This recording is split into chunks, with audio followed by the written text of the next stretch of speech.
A long time ago, in a quiet valley surrounded by tall green hills, there lived a young boy named Aaron.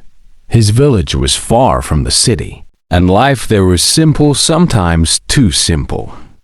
Aaron had no shoes, not even old ones. His shirt was torn at the sleeves, and his trousers had holes big enough for the cold wind to pass through.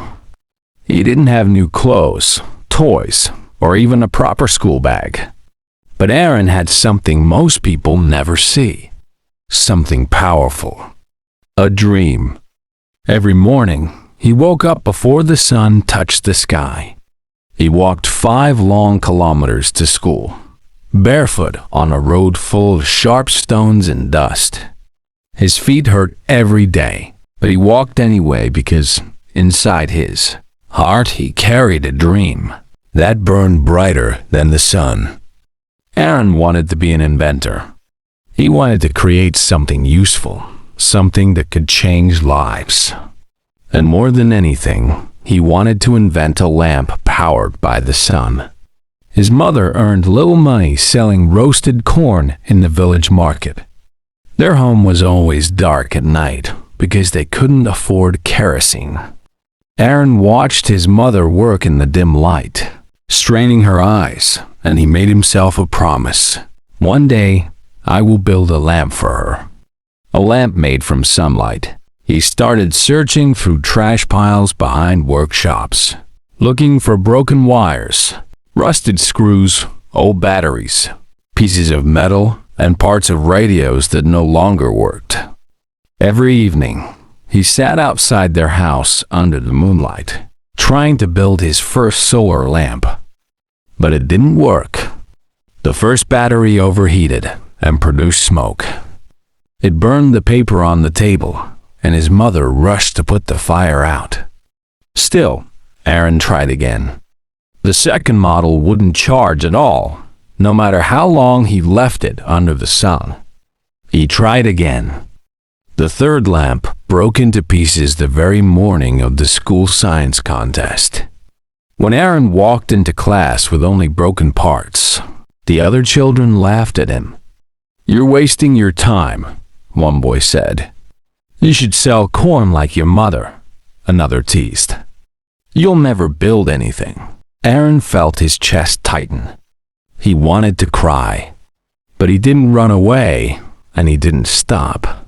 Deep down, he knew quitting would be easier, but dreams are never built on easy decisions.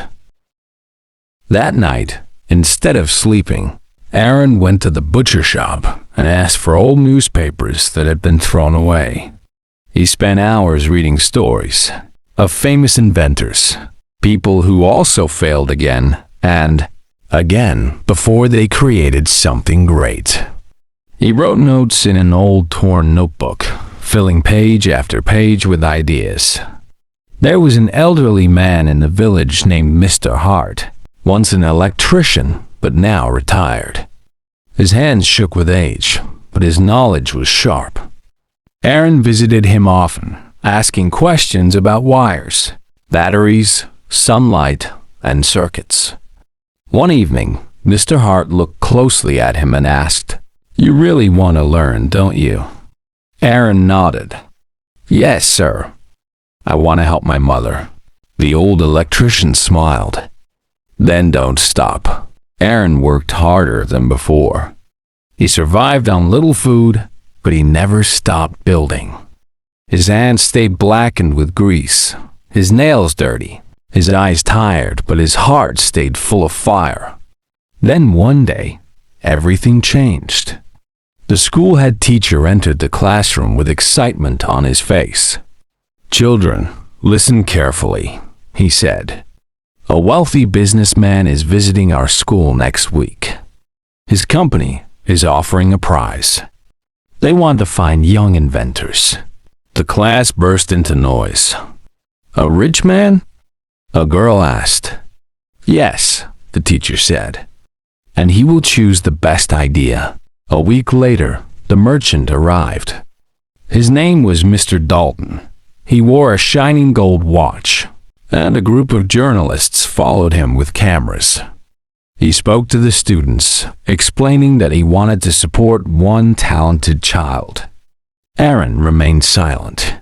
He sat in the last row, unsure if he should even try again. Then his friend Lila walked toward him. She had always believed in him, even when others laughed. "Try again, Aaron," she whispered with a gentle smile. "This is your moment." Aaron looked at his hands full of scratches and small cuts. He remembered all the times he had failed, but he also remembered his mother's tired eyes struggling in the dark. He decided to try one last time. That night, under a sky full of stars, Aaron sat outside with all the broken wires, the cracked glass, and the battery that had never worked. He read his notes again and again. He fixed the wires, replaced burnt parts, and adjusted the angle of the tiny solar panel. He tested the lamp. It glowed. 1 hour passed, then 2, then 4. The light stayed on. A smile spread across Aaron's face. He carried his lamp to school the next morning in a small wooden box. When the presentations began, many children showed drawings, paper windmills, or toy cars. But when Aaron's turn came, the class grew quiet. He walked slowly to the front, his hands trembling. "This is my solar lamp," he said softly. "I made it from old parts." He turned it on. A warm glow filled the classroom. The judges leaned forward. Mr. Dalton walked toward him. "Where did you get these materials?" he asked. Aaron looked him in the eye. "From the garbage." The room fell silent. Then the merchant smiled.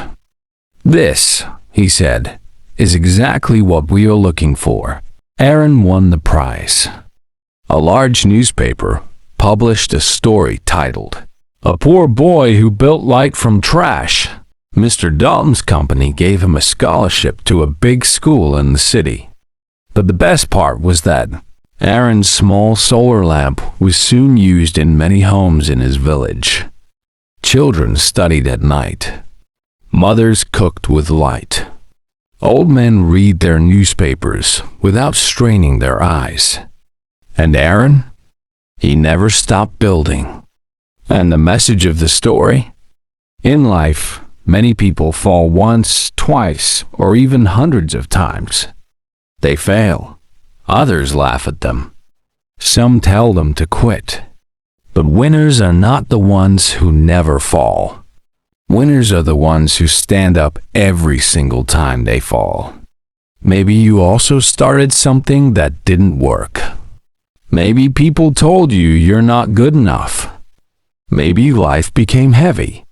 But if you still believe deep in your heart, then you are stronger than you know. You don't need money to start. You don't need fancy tools. You only need courage to try again. No matter how many times you fall, get up. Wipe your tears. Fix what is broken. Start again. Because the most powerful words in life are, "I will not give up." And if you don't give up, one day someone will say, "This is what we were looking for." Keep going. Keep building. Keep the dream alive.